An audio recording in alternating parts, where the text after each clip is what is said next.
Hola, mi nombre es Brenda Joana Nava Bautista y hoy les voy a presentar impuestos a la utilidad.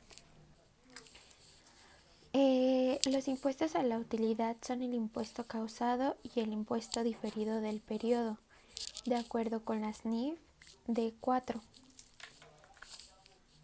El impuesto causado es el impuesto a cargo de la entidad atribuible a la utilidad del periodo y determinado con base en las disposiciones fiscales aplicables en dicho periodo.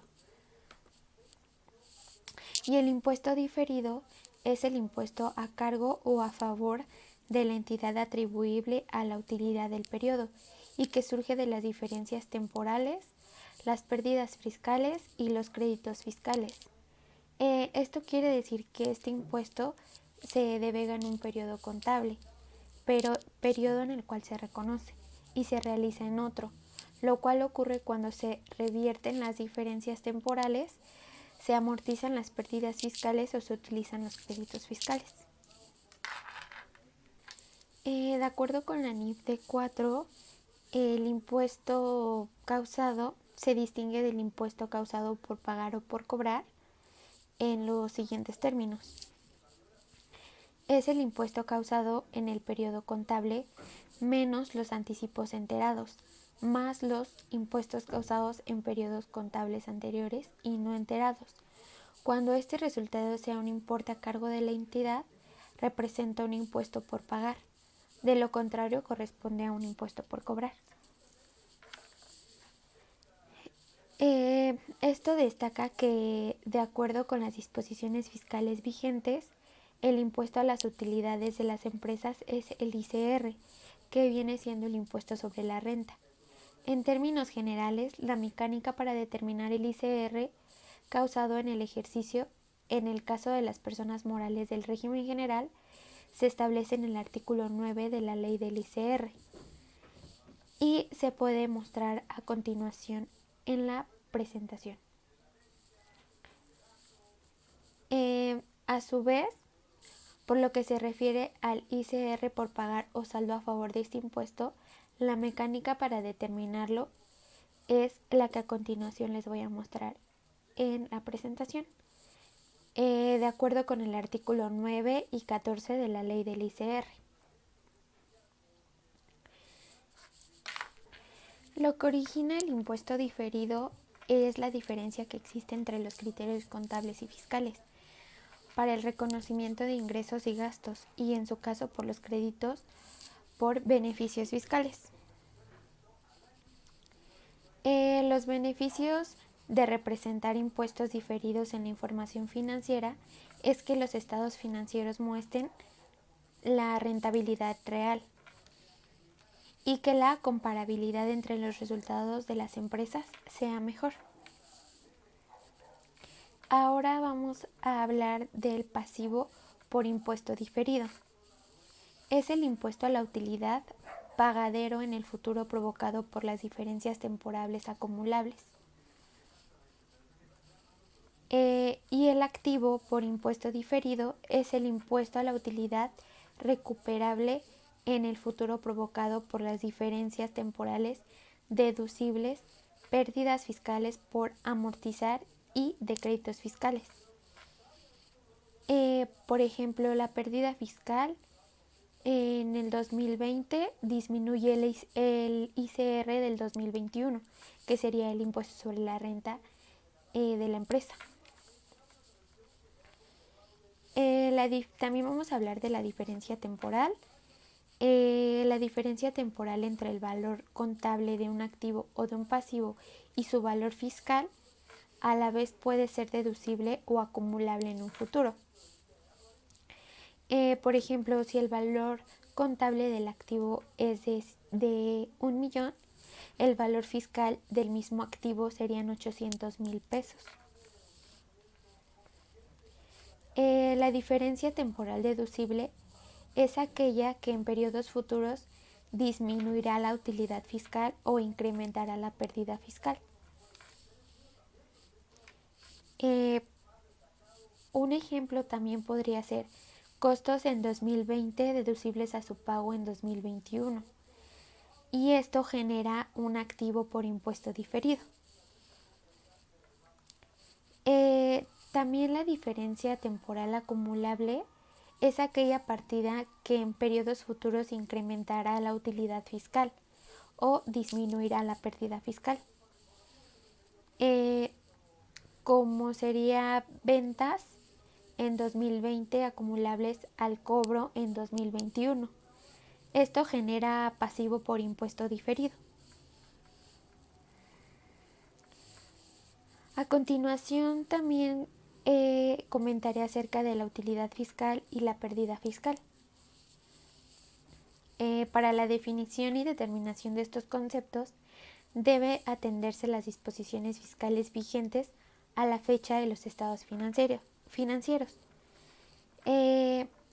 Esto sería ingresos acumulables, deducciones autorizadas, utilidad fiscal antes del PTU, la PTU pagada, y esto daría un total de la utilidad fiscal. Esto lo podríamos encontrar en el artículo 9 de la ley del ICR.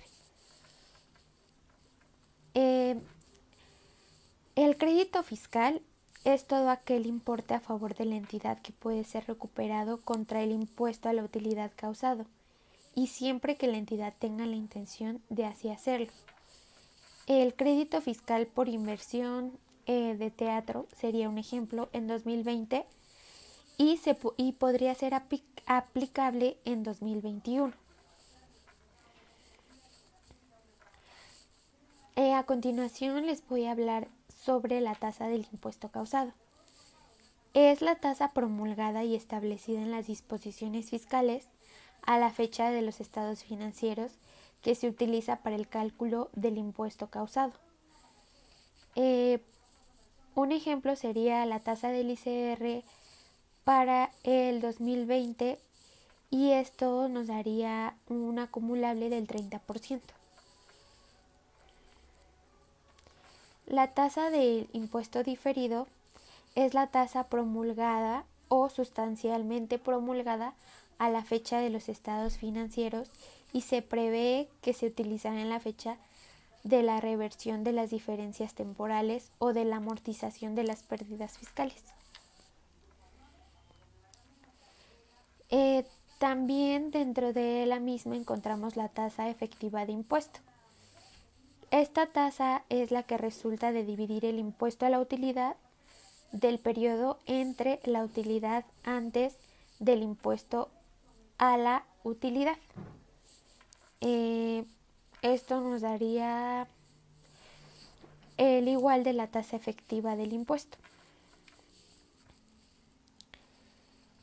En cuanto a las NIF de 4, también podríamos hablar de las normas de evaluación. La entidad debe determinar el impuesto causado y diferido atribuibles al periodo. El impuesto causado se deriva del reconocimiento en el periodo actual para efectos fiscales de ciertas operaciones, y el impuesto diferido corresponde a operaciones atribuibles al periodo actual, pero fiscalmente son reconocidas en periodos diferentes, como ya lo habíamos mencionado. Estimación para activo por impuesto diferido no recuperable. Todos los activos por impuesto diferido se deben evaluar la probabilidad de recuperación. Se considera probable la recuperación de un activo por impuesto diferido cuando la entidad justifica que existe alta certeza cuando en el futuro habrá estimación para activo por impuesto diferido no recuperable, utilidades fiscales suficientes que permitan compensar el efecto de la reversión y las diferencias temporales acumulables suficientes. Si la probabilidad de recuperación de un activo se reduce, se debe reconocer una estimación para activo por impuesto diferido no recuperable. Esta estimación se cancelará si vuelve a ser probable la recuperación del activo. En una adquisición de negocio se determinan sobre la base de los nuevos valores asignados a los activos adquiridos y a los pasivos asumidos. No se deben mantener los impuestos diferidos reconocidos por la entidad adquirida. Los activos y pasivos por impuesto diferido no deben reconocerse a valor presente.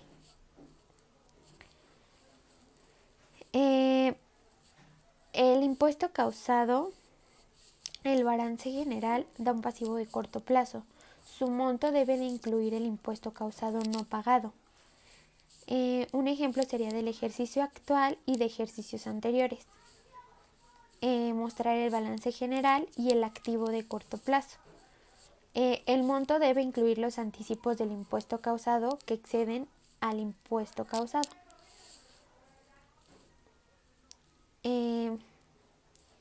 En caso de que la autoridad establezca fecha de entero posterior a 12 meses siguientes a la fecha de los estados financieros, después del ciclo normal de operaciones, debe compensarse, excepto cuando no sean de la misma autoridad fiscal o no se tenga el derecho de compensar ante la misma autoridad fiscal.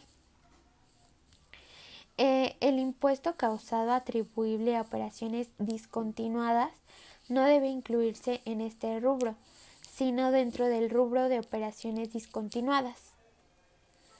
Se debe presentar neto de las estimaciones para activo por impuesto diferido no recuperable. Deben compensarse excepto cuando no sean de la misma autoridad fiscal o no se tenga el derecho de compensar ante la misma autoridad fiscal. Tanto el impuesto diferido como tanto el activo por impuesto diferido como el pasivo por impuesto diferido. En conclusión, el objetivo de esta norma de información financiera es establecer las normas particulares de evaluación, presentación y revelación para el reconocimiento contable de los impuestos a la utilidad, tanto causado como diferido, devengados durante el periodo contable. Es muy importante tener en cuenta muchos puntos que toqué acerca de la norma, ya que muchas veces pues no se toman en cuenta. Entonces, yo siento que es muy importante para las empresas tener en cuenta todos estos puntos que fueron considerados durante la presentación. Eso sería todo de mi parte y agradezco su amable atención.